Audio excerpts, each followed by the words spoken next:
Welcome to today's Sentence Stalking, where we will take a look at one mentor sentence from a popular middle school book and 5 focus questions related to that sentence. You can answer the questions through writing them down, through thinking about them, or through talking it out. Today's mentor sentence comes from The Tiger Rising by DiCamillo, page number 1. The mentor sentence is, Rob liked the sign. He harbored a dim but abiding notion that it would bring him good luck. Your 5 focus questions for today. What type of sentence is Rob liked the sign, and how do you know? So we're thinking about simple, compound, or complex sentences. So think about those 3 types of sentences, and which type of sentence do you think Rob liked the sign is? How do you know that? Number 2, what type of punctuation is after sign? So taking a look at that piece of punctuation, what is it? And then what is the purpose of this punctuation? So how does it function in the sentence? Number 3, what part of speech is the word he, and how do you know? Once again, thinking about the different parts of speech, which part of speech is he? Number 4, what do you think the word harbored means based on the context of this sentence and why? So reread the sentence and think about what the sentence is telling us about what the word harbored could mean.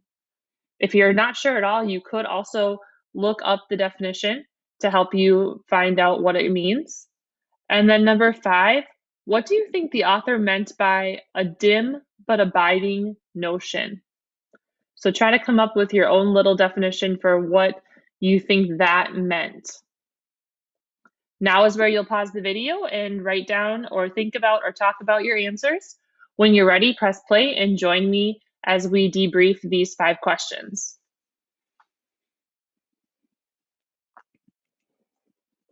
Question number 1, what type of sentence is Rob liked the sign, and how do you know? We are going to take a look at our reference guide. So there are a couple different types of sentences, a simple, compound, or complex. I want us to take a look at the definition of a simple sentence. It contains a subject, verb, and a completed thought. So let's see if the mentor sentence that we can look back at follows that.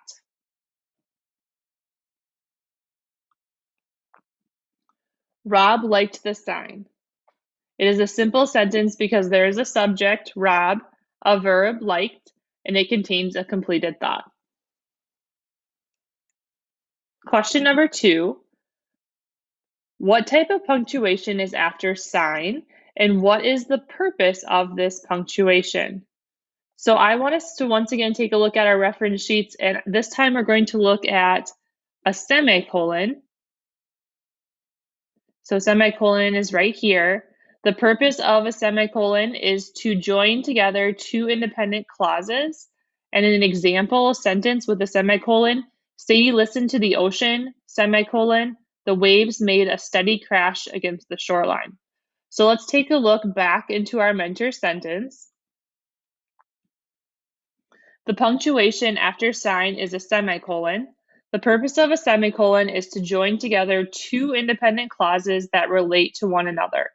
Generally, when authors use a semicolon in writing, both sentences, or both independent clauses, are relatively short and have a strong connection to one another.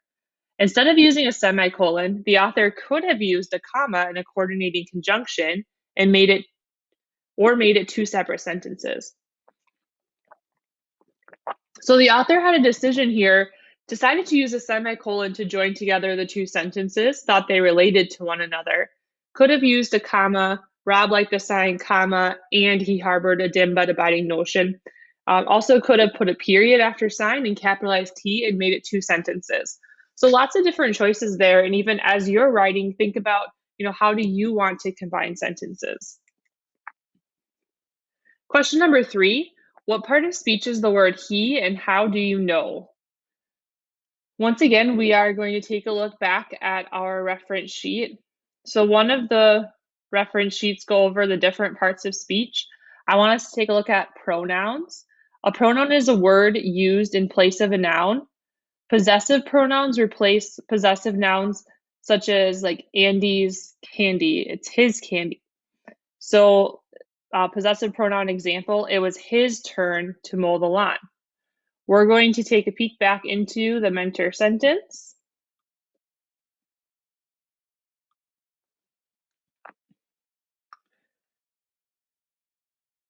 So he is a pronoun. It's actually a personal pronoun because it is used to replace the name of a specific person.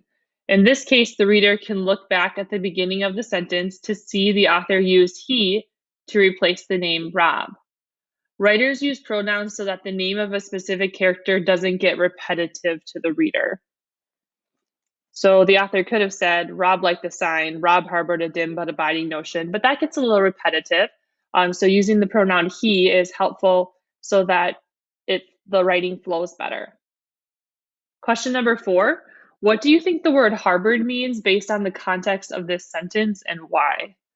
So the word harbored could mean to keep a secret thought in the context of this sentence, because the sentence said Rob thought the sign would bring him good luck. This is something he probably wouldn't have told anybody. The word harbored seems to have a more mysterious connotation that its synonym kept.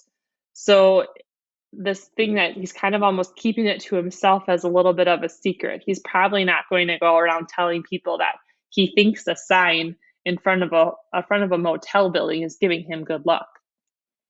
And then the last question, number 5, what do you think the author meant by a dim but abiding notion? So that's not a phrase that we hear every day.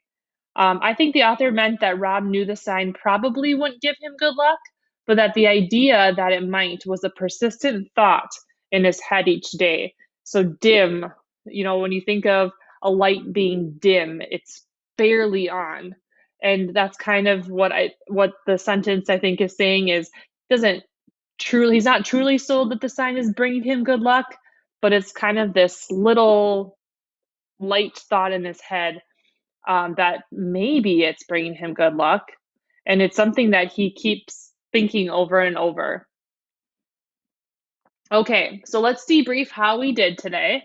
Let's take a look at question number 4 to debrief today. What question was easiest for you to answer today and why? So what was the easiest question that we asked today? Why did you know it? Think about that. And here's your extension menu. So if you would like to pause right now and pick one of these extension options to take the sentence stalking today a step further, you can pause and do just that. Thank you for joining.